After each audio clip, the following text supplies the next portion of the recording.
The hits just keep coming as we come back to round 2 action here in the Game Fight Show March Mayhem Showdown. It's me, Rob, here with my co-host, Brendan. And we have a special guest commentator once again. Here with us is... Nick Mariner. Woohoo! Nick Mariner. Yeah. Boy, when I say the hits keep coming, there's no way that you can say that I am underselling this. We have Feld versus Shavada. We have Castles of Burgundy going up against Mage Knight. This is an incredible matchup, Rob, and I'm excited to be here watching it happen. You know, we got 2 games full of hexes. We got all sorts of crazy stuff you can do in both games. I have no idea how to resolve what's going to happen here. Nick, what are you thinking about this matchup? Well, I've got my personal favorite, if I'm being entirely honest, but both of these games have been top 10 games with me, and one of them has been a top 5 game of mine for a very long time. So we are talking about 2 games very dear to my heart. This is going to be very much like picking one of my children, the boy, if anyone wonders which one. That was honest. Nick's choice. Yes, we have all played these games and we have all loved these games. I'm going to ask right up front, which one? Which is the one for you, Nick? Castles of Burgundy. Castles of Burgundy. You know, it's a defensible choice. I have to tell you, Mage Knight, I felt like it was a campaign for me the first time I played it. It took several times for this to come to the table, for me to be able to take it from opening the box to finishing the game. But once I did, I really feel like it paid off. And, you know, Brendan and I are sworn to a code of strict journalistic objectivity, but I'm going to go ahead and show a little ankle here and say, if you made me choose, I would say Mage Knight for me. Oh, we've got a rumble here. Ooh. So, Nick, what is it about Castles of Burgundy that puts the balance on that side for you? I will tell you where I come down between these 2 games. They both involve managing the resources that you're presented on your turn. In Castles of Burgundy, it's the dice roll. In Mage Knight, it's your handful of cards. It's looking ahead and figuring out how to make the board do what you want it to score you the most points or achieve your objective. If I honestly had to, and I think Mage Knight is an absolutely stunning board game. If I had to explain, though, why I made one or the other, it's because I don't think I've ever been able to play Mage Knight when I don't know that I can also just leave it on my kitchen table for days at a time and play several times. It's so much to put out all of the little tiles, all of the little piles, and get it all set up that I'll play a game and then I'll leave it there so I can come back and play a game tomorrow and maybe play like 4 or 5 times to justify having taken it all out of the box. I can't argue with you there. Mage Knight, there's no doubt. It's not only a table hog, it's a clock hog. Mm-hmm. And you're right. To sort of justify bringing that to the table, you do sort of want to bring it out again and again. You know, at this moment, maybe this is a good time to bring Mage Knight out. But, you know, I see Stefan Feld over there sharpening his knives, and I think he's thinking this is a good time to take Mage Knight out. You know, I think I'm feeling a lot of resonance from our matchup yesterday, Gloomhaven versus Seven Wonders Duel. Gloomhaven is another of these get it on the table, leave it on the table kinds of games. And so the big question the voters have to bring is this the moment for those games? Is this the moment where you take a game that takes hours to learn and longer to play, and you set it up and then you really dive into the theme? You know, I got to say the theme of Mage Knight is really exciting too. Castles of Burgundy, I was trying to figure out whether I should try to get my wife to play it, and I didn't because I really couldn't figure out what the story is. Mm-hmm. You're a hex layer?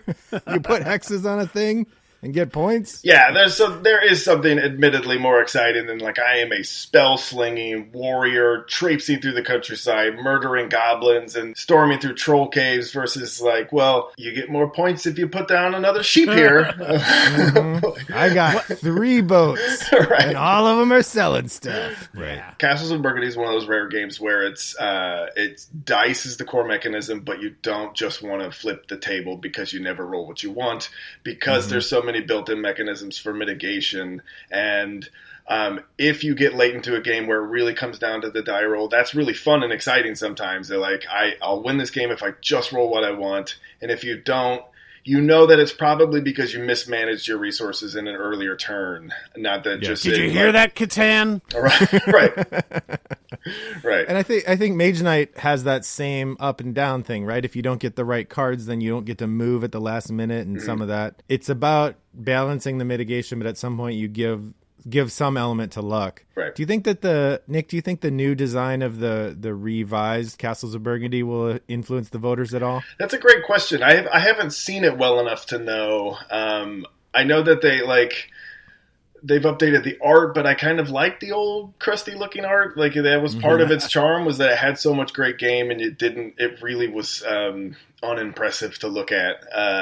And so I think that has the potential to go the other way. That the old fans are going to resent the fact that you have tried to sparkle up something that didn't need to necessarily be dealt with in that way. I like their old stuff.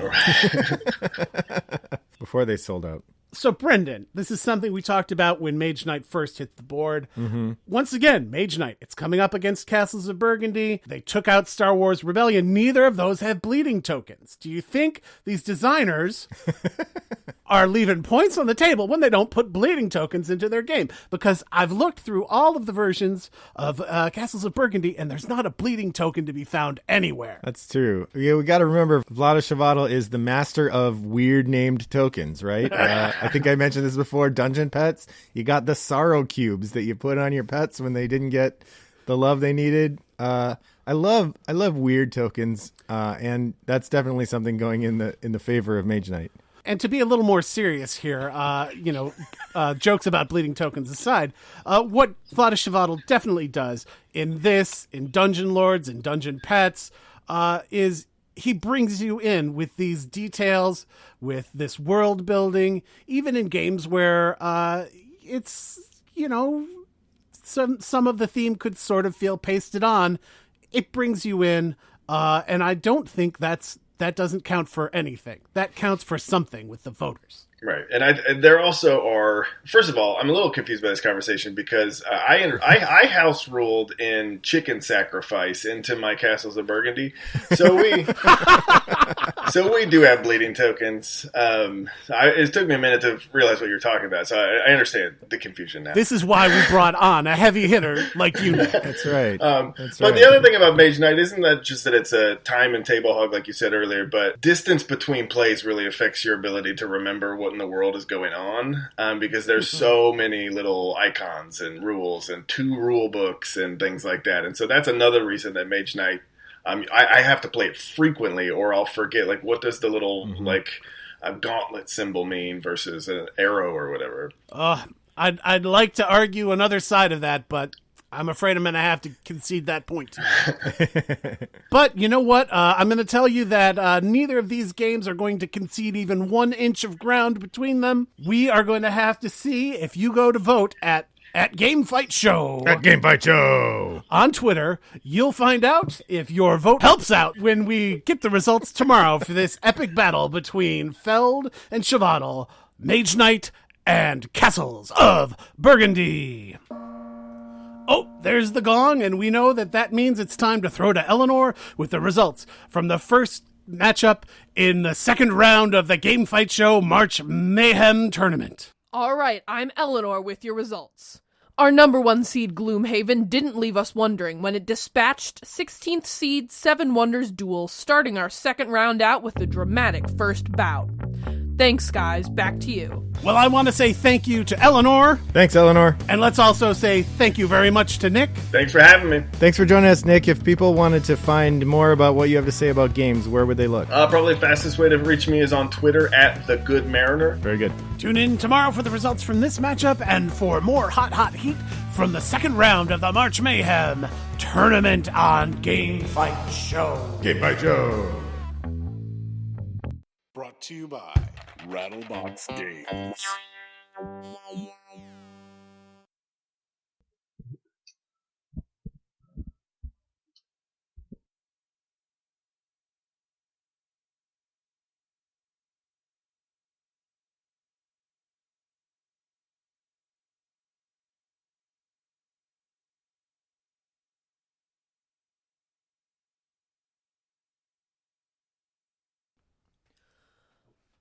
All right, I'm Eleanor with your results. Our number 1 seed Gloomhaven didn't leave us wondering when it dispatched 16th seed Seven Wonders Duel, starting our second round out with a dramatic first bout. Back to you guys.